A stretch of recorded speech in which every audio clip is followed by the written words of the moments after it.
Hello, welcome back to another DriveTribe podcast. I think that's what we're called. It's been a fairly big week for car news. We've got a very, very fast Kia, a very cool campervan-y doggy experience from Volkswagen, and another electric thing from Mini. We've driven some Range Rovers. I've driven a Dacia that I can't talk about yet, and I've ridden a motorbike with the world's biggest engine. Let's go. Nailed it. Absolutely nailed it. Was I a bit late? You nailed it. You got the word podcast wrong. I got the word DriveTribe wrong as well. Yeah, apart from that, absolutely nailed it. I did this the other day when I was filming a video of the old Land Rover Discovery Sport, and in my intro I talked about Mike Fernie from DriveTribe, and I did it 3 times and I couldn't say DriveTribe correctly once, so I just left it in. I kind of just mumble like DriveTribe or something. So anyway, thank you if you're joining us, if you're listening to us on Spotify or wherever Apple Podcasts. Remember, you can also watch this in moving image form over on my YouTube channel, which is called Tim Rodie, R-O-D-I-E, Drives Stuff. Although if you've read about my channel on Pistonheads, you won't have done because they've just deleted my post about it and I'm a bit bitter. But Pistonheads is mostly full of angry old racists, so it's okay. So yeah, welcome to the DriveTribe podcast, the happy home of nonsense, motoring news, stuff that we've been doing. The editorial team at DriveTribe is assembled here, as well as Lucy, who runs basically the entire business, operation, marketing, social media, and goes paddleboarding on a nice warm afternoon near her house. Have you been paddleboarding yet this year? I have not, mainly because it's still pretty cold. I don't know. It's 22 degrees today. You guys need to go outside. It's so nice. I'm like well in for summer. I am done. I need a convertible. I'm ready. I was just on my local high street collecting my lunchtime quesadilla, and a mad lad went past in a white Fiesta ST with his windows down, blasting out Insomnia by Faithless. And I thought, me. Summer is here. So yeah, go outside, Lucy. I mean, you only have to go like outside once a week. Today. Everyone said it's going to be so hot and amazing today. I went outside. It's only 15 degrees here. I don't know if it's going to do with the water or something, but it's not that hot, and I haven't inflated my paddleboard yet. Oh. It's a lot of effort. It sounds like a weird euphemism. That sounds like a really weird euphemism. I'm sorry, my paddleboard's got a puncture. So yeah, we should probably talk about cars. We'll come back to talk about summer, motoring, paddleboarding, all that good stuff after the news.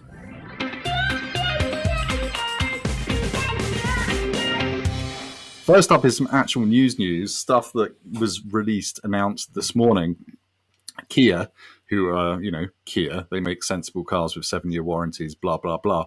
They've just announced their new electric car, which is not their first electric car because the e-Niro exists. It's going to be a range-topping electric car called the EV6, and it's a kind of crossover Cupra Formentor looking type thing. And there's going to be a really fast version of it, as in 0 to 60 in 3.5 seconds fast, which is nuts for a Kia. It's got dual motors, 585 horsepower, and I think something like 750 newton meters of torque in a Kia, which is obviously nonsense. And that version's probably going to be really expensive, as in like 55, 60 grand expensive, I'm guessing. We don't actually know the price yet, other than it's going to be more expensive than the e-Niro, which is 35 grand. So what do you need to know apart from there's a fast one? Well, if you get the slightly less fast one, it'll do 316 miles on a single charge, which is kind of over the magic 300-mile mark that seems to be the mental blocking point for people who want to buy electric cars but struggle to think about how it fits into their lives. You can get it in basically the standard 4 formats that we're seeing from these mass-market electric cars, which is a choice of all-wheel drive or rear-wheel drive, and a choice of a standard battery pack or an extended range battery pack. The biggest one is 77.4 kilowatt hours. Have you fallen asleep yet? Probably. The regular one's got about 230 horsepower. The big news, as far as I'm concerned, is it's got the same 800-volt charging infrastructure, built-in stuff, like we saw in the Porsche Taycan. And why that's important is if you've got this 800-volt system, you can charge it really, really bloody quickly. So it can charge from 10% to 80% in 18 minutes, and it can give you 62 miles of range, 100 kilometers, in less than 4.5 minutes. So we talk about this kind of mythical splash and dash when, you're a motoring hero. Yeah, I hate Sorry. that as well. Does anyone actually do the splash and dash thing? It's one of my least. I mean, I have a lot of least favorite motoring terms, and that is up there. It's awful. Yeah, it's like who actually does it? Who just goes into a petrol station and sticks a fiver in? No one does that. So you're going to be able to do that. Charge it, get 62 miles in 4.5 minutes, which is cool. I mean, if you can find a free charger that's fast enough, and inside it looks quite nice. It's got fabric seats which are made from apparently the equivalent of 111 plastic bottles or something like that. It's made from recycled plastics. We're seeing quite a lot of this in cars now, and it's obviously a good thing. And actually, we're seeing more and more vegan interiors now as well, especially from Land Rover and like the Velar and stuff like that. And I like it because leather is just nasty as a material to sit on. I think you get sticky, you either get too hot, too cold, or you slide around. Lucy, you kind of look like you love leather interiors. I don't actually. I really like suede interiors. Oh, okay. Or cloth interiors. Or I don't know if I haven't seen this in the UK, but in lots of American cars, you have that sort of, I don't know how to describe it. I think the closest thing would be mouse fur, sort of like furry. Like velour? No, not quite velour. Sort of like, yeah, I can't describe it. But American cars have that sort of thick. No, it's sort of like carpet material, like a really sort of bare carpet. Like flock. Yeah, I kind of know what you mean. Lucy, did you ever see Mike Fernie's rim in his Land Rover Discovery Sport? Sorry, steering wheel. Like, did you ever go in his Discovery Sport? Yep, a few times. Because that's got an Alcantara steering wheel. Yeah, but it was all kind of like gross. That's Mike. That would be sweaty hands. Yeah, I don't like the idea of that. I'm sure they're comfortable, but I don't like the idea, especially if you're sharing a car, of having Alcantara steering wheel. It's like a little nest for germs. Yeah. Also, don't ever lend your car to Mike Fernie, because I lent him my Mini Clubman JCW and it came back with 3.5 alloy wheels. So anyway, that's a story for later. But sorry, this Kia. Yeah, genuinely, I was going to say, I feel like I just made like a twee comment about the splash and dash thing, but all of what you just said sounds really and we got onto Mike Fernie's rim. Yeah, he's the Scottish guy that runs our YouTube channel, by the way, DriveTribe. If you've not seen his latest videos on there, he's restoring his Mondo ST200 to basically better than new. So do go and check that out. Sorry, this Kia, back on topic. It sounds really good. It does sound really good. There's a lot of boxes being ticked there. And again, like the E-Niro, like the range is very close to what it says it should be. I'm sure there's a much better way of phrasing that. But yeah, so if they can do that with this one, it'll be great. Yeah, and you kind of always, you don't forget, but you've got to remember that like Kia and Hyundai, these companies have probably got more money than quite a lot of the rest of the world's car brands put together. So they can research this stuff. And also, Tim, you did forget about the Soul EV as well. That lovely looking thing. I could never forget the Soul EV, that cute little box. They're quite quick. I've never actually driven one, but apparently they're quite quick. Anyway, last thing on this Kia EV6 is it's got quite a funky interior. It's got 2 curved 12-inch displays, one for the driver, one for the central infotainment system. And Mercedes only did that in the E-Class about 4 years ago. So it's going to be expensive, isn't it? Like really expensive. Well, I'm going to talk about another Kia later, because I've driven another Kia and that costs 52 grand. So yeah, we'll get onto that. But next up on the list of news, the rotisserie chicken of news, is the Volkswagen Caddy California, which has just literally an hour ago been announced that is coming to the UK for the first time. So this is a campervan. Our very first podcast we ever did 3 years ago was about dogging in campervans. So there's a bit of a theme here, and I feel obliged to report on it. The California that we get over here in the UK is always based on the Transporter. So it's the bigger-ish camper van that they do. They do a bigger one, which is based on the Sprinter, blah, blah, blah. This is based on the Caddy, which is Volkswagen's small van, which I didn't realize has just been replaced with one which is based on the MQB platform for the very first time. If you're struggling to stay awake, that means this new smallish van is based on a Golf. And that means that it drives a lot more like a normal car, it's a bit more refined, blah, blah, blah. And now there's a camper van version of it. So it's a small van, but they've changed it. So it's got a proper coil spring bed which kind of goes. You kind of semi-fold the back seats down, and it kind of goes across at window level to the front seats. And it's 2 meters long, this bed, and it is it's quite wide as well. It's 1.07 meters wide, so it's a proper kind of pocket-sprung bed almost. And it's got a kitchen. The old one never had a kitchen. This has got a little kitchen which pulls out from the gap underneath the bed. So you have to open the tailgate of the van, and you pull the kitchen outside and cook your meal by the tailgate. It's got a little gas stove, cutlery drawer. Love it. You can get an optional tent which attaches to the back of the van, so you can sleep 2 people in there as well. So 4 of you can go clamping. Clamping? Clamps! What is clamp? It's like that guy in Futurama. It clamps everything. So you can go clamping. Oh dear. Sorry. Umbilical cord chat. And so yeah, it's going to come to the UK, and it's going to cost from £30,000, which isn't a ridiculous amount of money. Oh my god, that's really cheap. Yeah, considering the full-on California costs 50 grand for the one without a kitchen. Yeah. And I think closer to 65, 70 grand for the one you want, and which DriveTribe CEO Jonathan Morris has, and has just turned into his office. I feel like I'm going to need to do like a DriveTribe, Food Tribe crossover review of this. Yes, I kind of want to have one. I just want to buy one. What were you going to say, Lucy? Can we just go back to the fact that you said that a 1 meter wide bed is quite wide? I mean, you've got a double bed that I'm fairly sure you've never shared with anyone. You only need like a meter each, surely. Tim. Yeah, but a meter. You only have one bed in the back. Just because of lockdown. I don't mean that. There's only one bed in the back of the van. Well, no, it's the full width of the van. It's 1.07 meters. I mean, that's as wide as most tents, 2-man tents. Wait, so are there two beds or one bed? How many does the van sleep? The van sleeps 2. Okay, I thought you were suggesting 2 people who, are familiar with one another.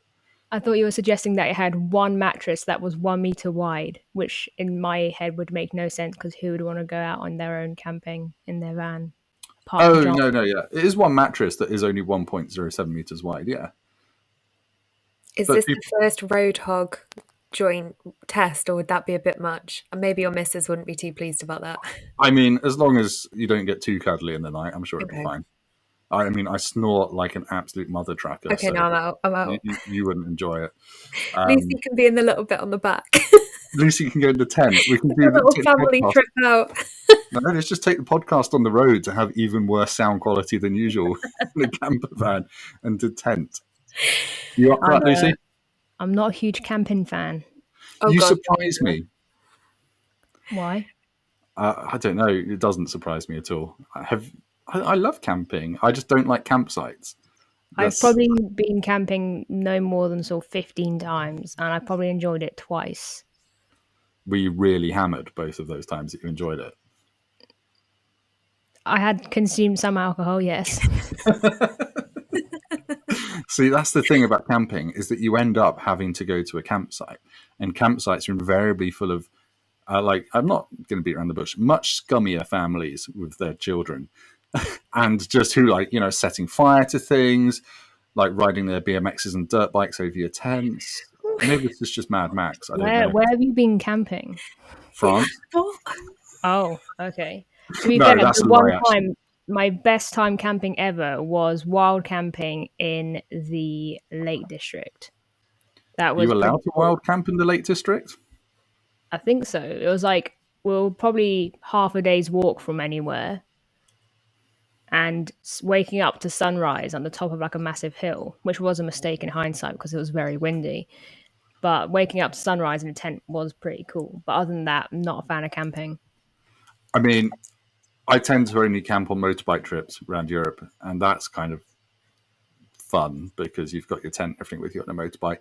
It's fun until it rains, and the most depressing thing is waking up and having to put away a tent that's soaking wet while it's raining in motorbike gear, trying not to get water on the inside of your visor because that ruins your day of riding. So yeah, camping's hit and miss, but I like the idea of camping in a camper van. I went on a press launch of the California in Canada 2 years ago, a year and a half ago. I think I've talked about it at great length, but that was fantastic. But it also helped that I was in Canada, which is just a lovely place. Anyway, let's move on before I, offend too many other families. Now, I should put a little coda in there. French and German campsites are the best campsites that I've ever used. They're always amazingly clean. It's mostly the British ones that are a bit scuzzy. The Germans and French, I think, take great pride in their campsites, and I think they do a lot of family camping at Eurocamp. Anyway, if there's anyone from Eurocamp listening, please do get in touch and sponsor this podcast.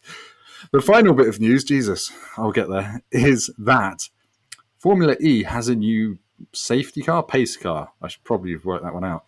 Pace car. It's the Mini Electric, which has been around for a year or so now. And it's a tarted up version to look really sporty. It's got brakes from the JCW, and it's got less weight. It's 130 kilos lighter than the regular Mini Electric. So it can rip to 62 miles an hour in 6.7 seconds, which is half a second faster than the regular one. It's not desperately fast. But it looks really cool. It's got orange wheels. It looks zazzy. And obviously Formula E is an electric race series, so they have to have an electric car. And I think they had a BMW i8, but BMW have pulled out of Formula E, or are pulling out. So that's why Mini have come in. And it's going to make its debut on the 10th of April at the Formula E race in Rome. And the guy who drives it has been paid to say it's very fun and it feels like karting. How do they decide on the cars that are going to be pace cars in racing? I've never known. Is it just who pays the most amount of money? Yeah, I think basically there's probably you sponsor the pace car position or the safety car position, I guess, or whoever's the official vehicle supplier of a series. So Formula One's just announced that it's got Aston Martin for some of the races, and then Aston Martin's launched a spin-off thing, which we talked about last week. MotoGP uses the new BMW M4. I was watching the first MotoGP race of the year last weekend, and there's a fluorescent yellow M4 on the start line, looking all uggers. But yeah, I guess that's how it works. Anyway, that's probably enough of that. Do you think that this might potentially be a opening to have the support series come back to Formula E and have it with electric minis? Because that would be pretty cool to replace the iPace trophy that had before. the Imagine little electric minis going around the little tight street circuits. That could be quite fun. Yes, I think it'd certainly be more fun than the iPace e-trophy, but then so would cutting your toenails with, an anaconda or something. It's, like it'd wrap itself around your toenails until they fell off. The iPace e-trophy was so dull, wasn't it? Because you got huge, heavy electric cars that just couldn't overtake each other. Yeah, I don't know. Mini electrics still aren't that fast, but they're smaller, and I guess that means you could get more overtaking, people darting up the inside into corners, maybe a bit more oversteer. You've driven the Mini Electric, haven't you, Lucy? I was going to say something really patronising then. I'll let you had a go on the press launch. But you quite liked it, didn't you? I did quite like it, yes. I mainly drive minis, though, so it was basically what I'm used to, but electric, which is quite nice. I like the concept of sort of 1 foot, 1 pedal driving, even with the regen. Yeah, it's quite satisfying, isn't it, when you're driving an electric car and you can put it in 1 pedal mode and you lift off at exactly the right time before a traffic light and you stop by the time you get to the traffic light without using the brakes. It's quite cool. That's probably it for the news. I think we've talked about many things that weren't on the script there, so well done us.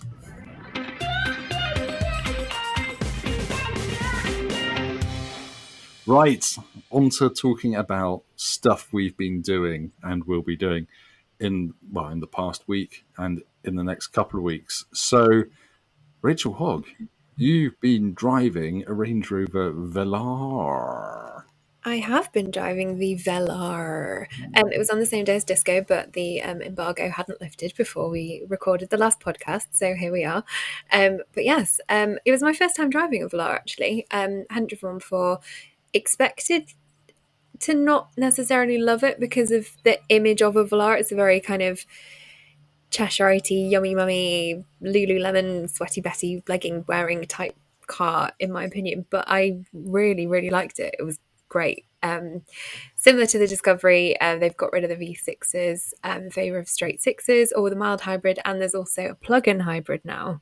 So that's 2 litre 4-cylinder engine, total between the electric motor and the engine gives it 404 horsepower, 0 to 60 in 5.1 seconds, and it was really rapid. It's a proper kind of Jekyll and Hyde type car, so when you've got it in EV mode, you're kind of cruising through a little village or a little town, super silent, really smooth, and then get out of the village, national speed limit a bit, floor it, and it was, yeah, it's a bit of a beast. You kind of almost feel it kind of like hunker down a bit and just kind of go. And we did a bit of off-roading in that as well. Not as extreme, even though it was allegedly tame, as we did in the disco.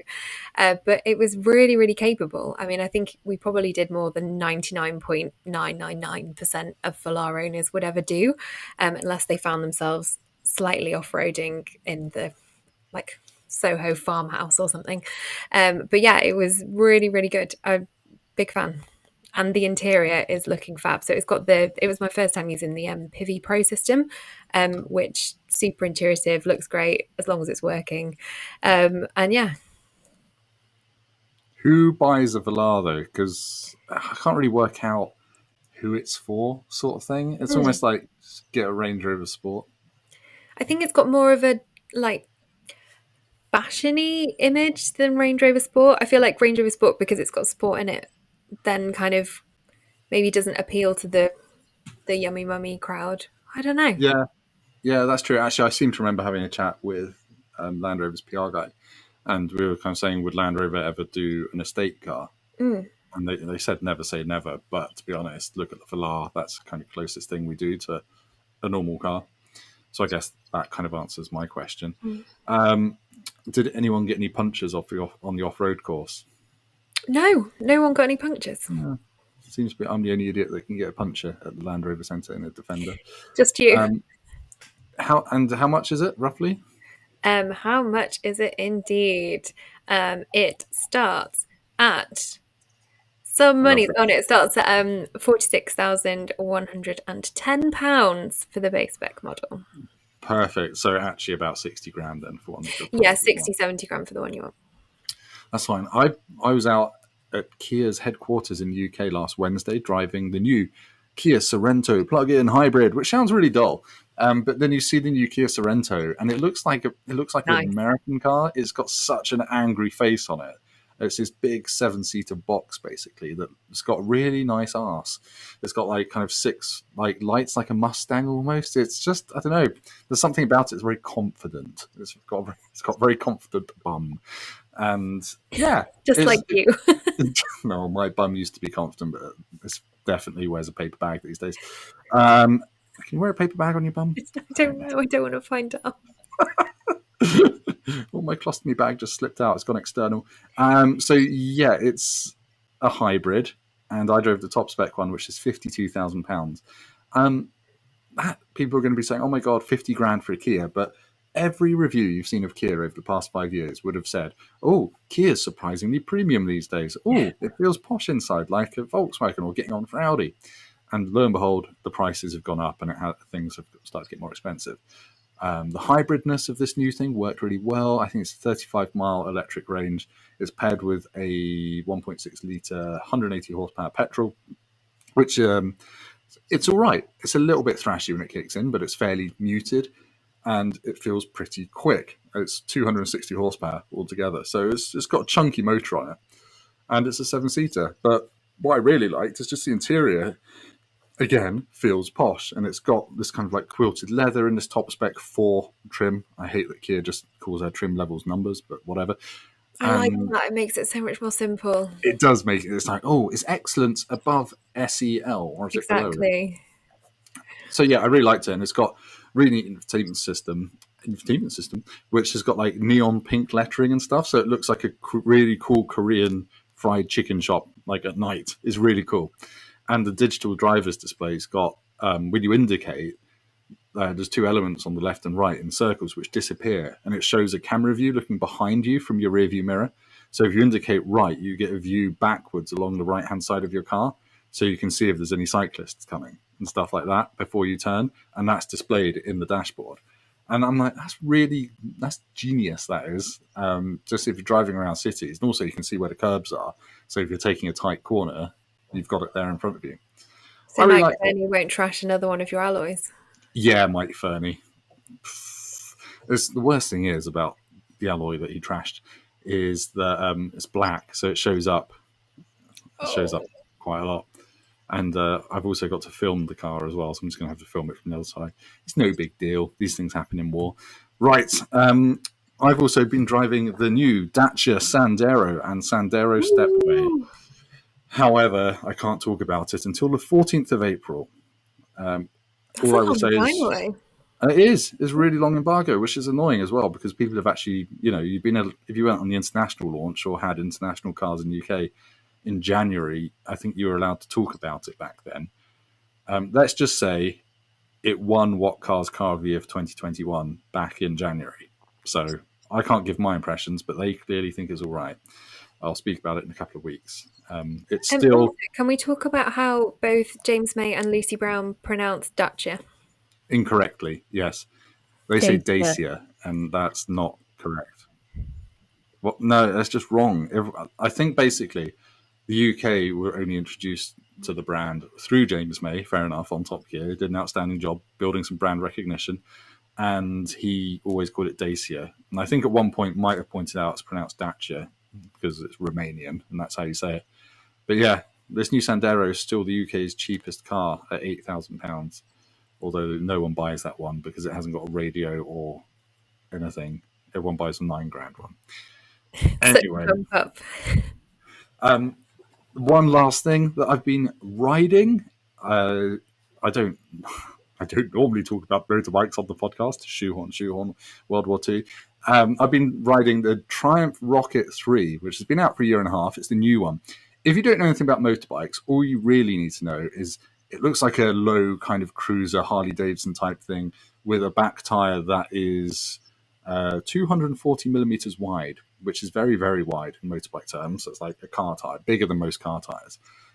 And it's got the world's largest engine in a production motorbike. It's 2.5 litres, 3 cylinders. So each cylinder is 110 millimeters across, which is big, and there's 3 of them.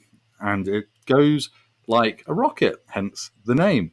So it's, yeah, most bike manufacturers, again, if you don't know much about motorbikes, don't really release 0 to 60 times because on a motorbike, it's irrelevant because they're all ridiculously fast. And also getting from 0 to 60, you're limited by physics because if you accelerate too hard, you'll flip the thing. And you also have to have quite a lot of skill and bravery to do it quickly.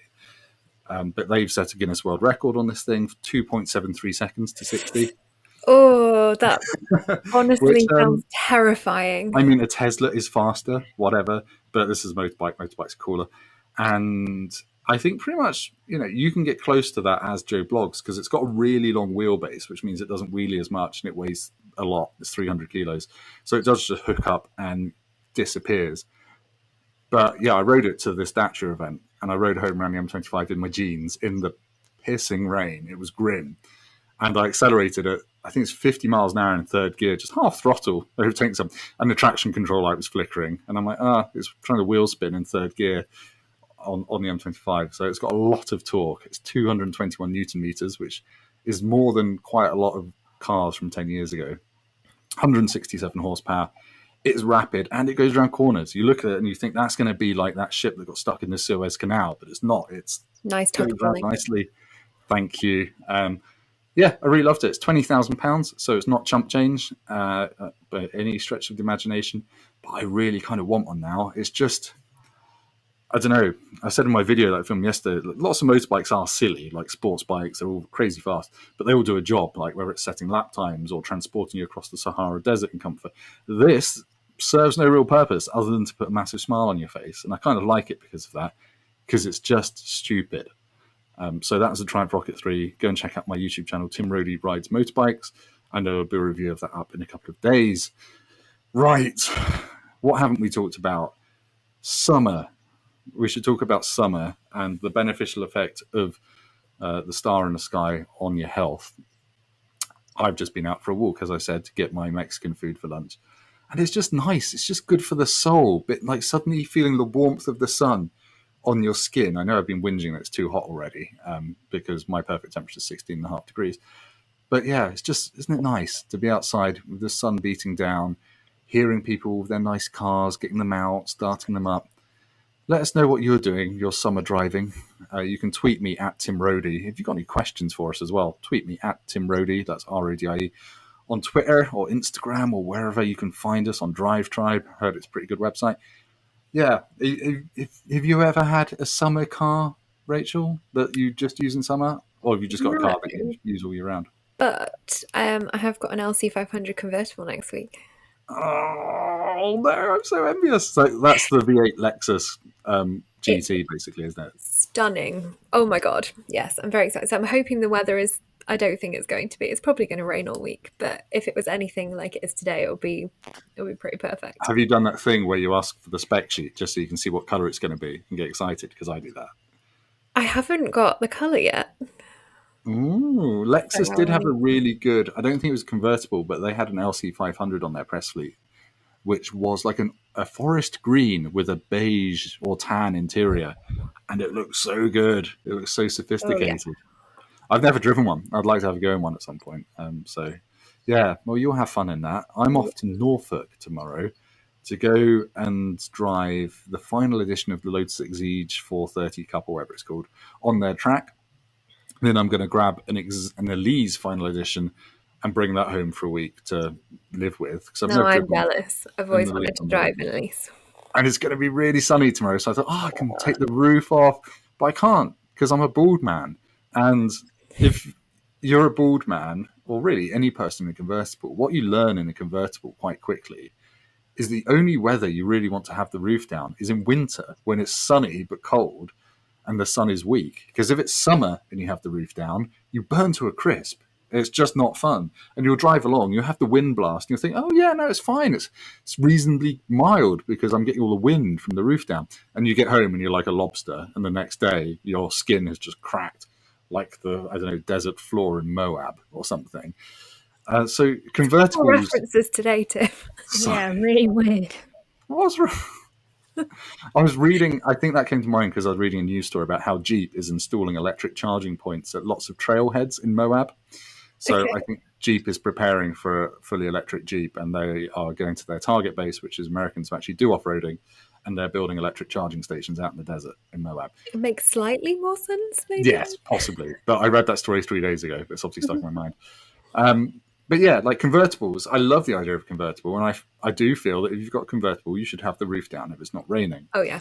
Rule. However, you need to wear a hat if you're a bald man, and then you become, or I become, a man in a baseball cap in a convertible, which is just the saddest image in life. And like, whenever you see like a man in a baseball cap in a Lotus Elise, you think, I don't know, it's a bit sad, really. I'm just sounding really judgy today, aren't I? But I don't know. I just feel like you should have just bought a motorbike and not been a wuss, because you're still stuck in traffic in your little convertible sports car. But anyway, I might enjoy the Elise. Who knows? I just hope they give me a Lotus branded baseball cap at reception to take away with me. But yeah. Do you wear any car branded merch, Rachel? That's a really random question. No. I don't think I really own any. Really? No, I know that's a lie, because we went on a Honda ice driving trip a couple of years ago. Coats.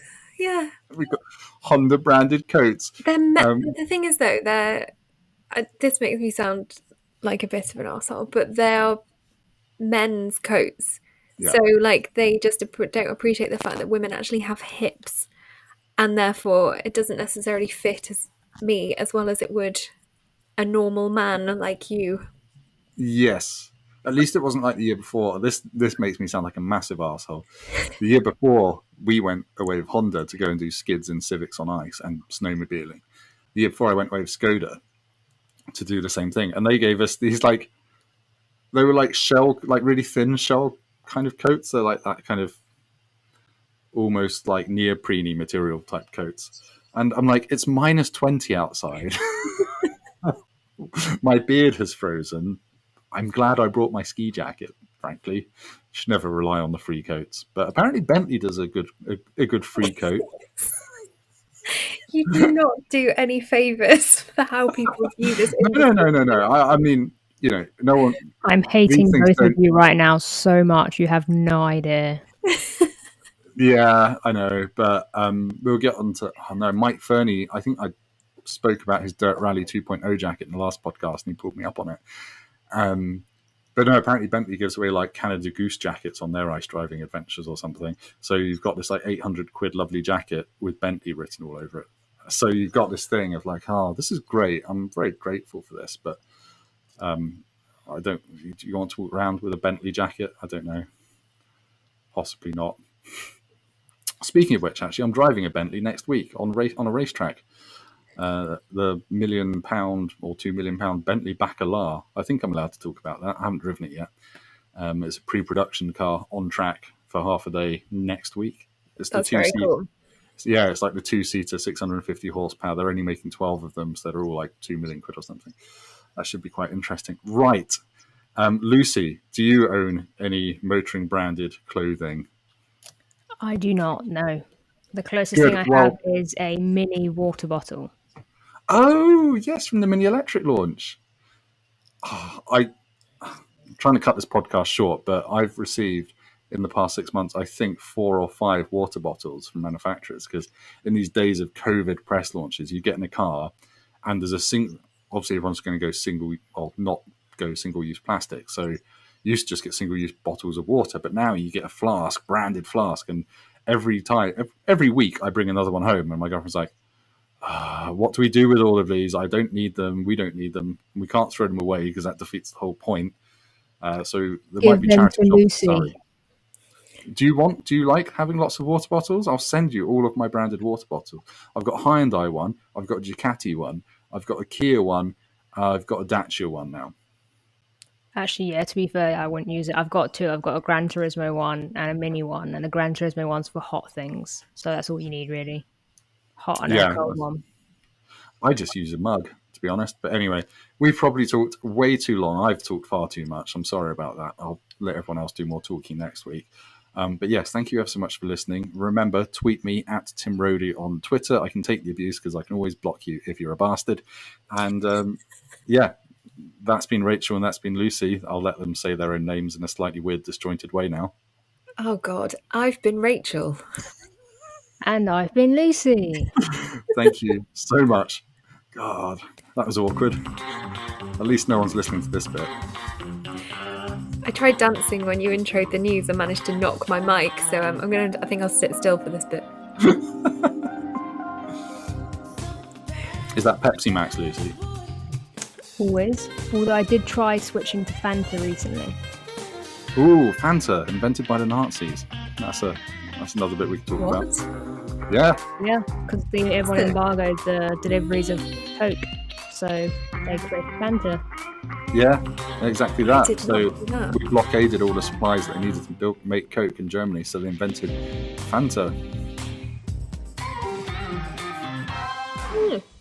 Great episode, this podcast. Bonus facts, though, for anyone who listens till the end. Yeah, absolutely. Bye, everyone.